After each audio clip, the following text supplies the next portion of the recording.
قرآن direct پڑھنے کا کیا کر دراصل گمراہی کا دروازہ کھول لیں، کچھ خدا کا خوف کریں۔ ہاں جی، میں اللہ کا خوف کرتا ہوں، اسی لیے لوگوں کو کہتا ہوں کہ قرآن پڑھیں، کیونکہ مجھے پتہ ہے کہ قرآن میں یہی لکھا ہے۔ سورۃ الانعام کی آیت نمبر 19 ہے، وَأُوحِيَ إِلَيَّ هَٰذَا الْقُرْآنُ لِأُنذِرَكُم بِهِ وَمَن بَلَغَ۔ اے نبی علیہ السلام فرما دیجئے مجھے قرآن اللہ نے اس لیے وحی کیا تاکہ اس قرآن کے ذریعے میں تم تک دعوت و تبلیغ پہنچاؤں، اور جس تک یہ قرآن پہنچ جائے وہ بھی اس قرآن کے ذریعے تبلیغ کرے۔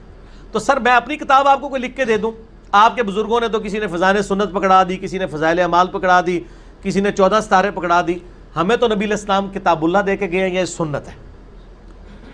اور یہ حیران کن بات ہے کہ اگر مجھے کوئی یہودی آ کے یہ کہے نا کہ قرآن ڈائریکٹ نہ پڑھنا گمراہ ہو جاؤ گے، ہم کہیں گے دیکھو اللہ کا دشمن ہے، اپنی کتاب پڑھوانا چاہتا ہے، تو تھوڑا مولوی ممبر سے چڑھ کے آتا ہے قرآن ڈائریکٹ نہیں پڑھنا چاہیے، گمراہ ہو جاؤ گے، تو اس کے بارے میں سوچا جائے یہ کسی اور چکر میں ہی ہے۔ یہ موصوف انجینئر علی مرزا صاحب کا آپ نے کلپ سنا، جس میں وہ بتا رہے تھے کہ قرآن کریم کا ترجمہ اور تفسیر وہ عام آدمی کر سکتا ہے، ہر ایرا غیرہ کر سکتا ہے۔ میں بتانا چاہتا ہوں کہ قرآن کریم کا ترجمہ اور تفسیر ہر ایرا غیرہ نہیں کر سکتا، اس کے لیے ایک معلم کا ہونا ضروری ہے، ایک مولانا کا ہونا ضروری ہے، ایک مفتی صاحب کا ہونا ضروری ہے جو اس کی رہنمائی کرے۔ میں قرآن کریم کی ایک آیت مبارکہ آپ لوگوں کے سامنے پیش کرنا چاہتا ہوں۔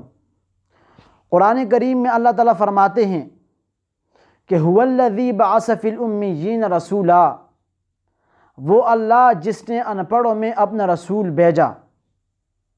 یہاں پر اللہ تعالیٰ مکہ والوں کو ان پڑھ قرار دے رہے ہیں۔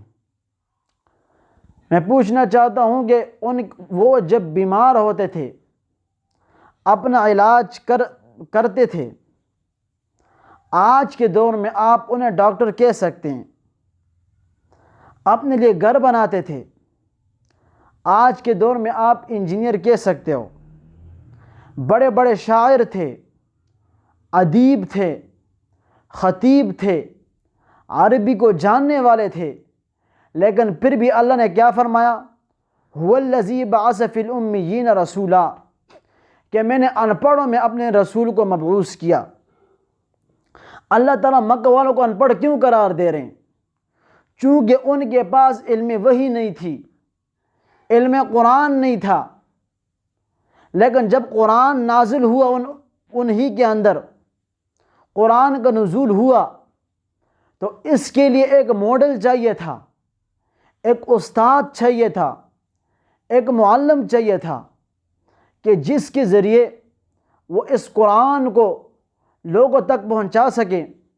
اللہ تعالیٰ نے کہا لَقَدْ كَانَ لَكُمْ فِي رَسُولِ اللَّهِ أُسْوَةٌ حَسَنَةٌ، اپنے رسول کو بھیجا تاکہ وہ جا کر لوگوں کو قرآن کریم کی تفسیر اور ترجمہ سکھائیں۔ اگر قرآن خود سے پڑھنے میں اگر سمجھ آتا تو اللہ رسول کو کیوں مبعوث کرتے؟ بس قرآن بھیج دیتے اور لوگ اس کو پڑھ کر عمل کر دیتے، لیکن سمجھانے کے لیے رسول کو بھیجا تاکہ یہ جا کر لوگوں کو سمجھائے، اس کے اندر جو مجملات ہیں وہ لوگوں کو سمجھائے۔ اب آپ دیکھیں قرآن کے اندر بعض آیات مجمل ہیں، ان کی تفسیر کی ضرورت ہوتی ہے۔ ایک عام آدمی جب قرآن کریم کو پڑھے گا تو وہ اس کے اجمال کو تو وہ سمجھے گا نہیں، وہ گمراہی کی طرف چلا جائے گا۔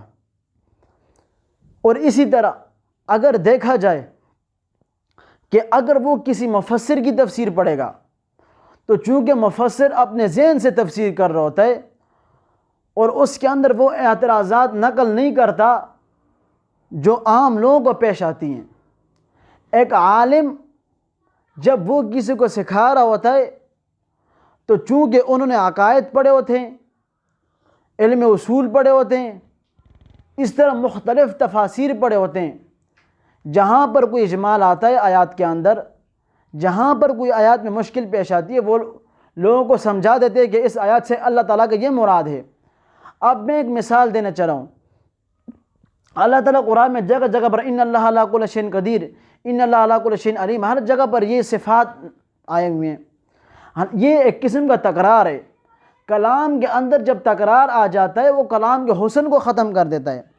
اب ایک عام آدمی جب قرآن کریم کو پڑھے گا وہ تو یہی سمجھے گا یار قرآن کے اندر بہت سی تکرار آئے ہوئے ہیں، یہ تو کلام حسن کو ختم کر رہا ہے، لیکن جب ایک عالم وہ اس کو سکھائے گا کہ آیا اس سے کیا مراد ہے، اس سے کیا مراد ہے، آیا اللہ تعالیٰ کے اس سے تاکید مراد ہے، کیا مراد ہے، اس سے یہ مرادیں ہوتی ہیں۔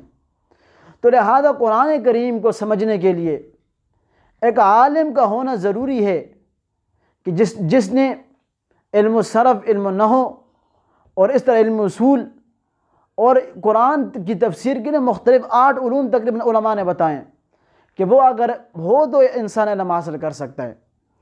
تو لہٰذا میری یہ گزارش ہوگی کہ جو کوئی بھی قرآن کریم کی ترجمہ و تفسیر کرنا چاہتا ہے تو اس کو چاہیے کہ سب سے پہلے وہ کسی عالم سے رجوع کرے تاکہ وہ اس کو سمجھائے اور اس کے مطابق عمل کریں۔ اللہ تعالیٰ عمل کرنے کی توفیق عطا فرمائے۔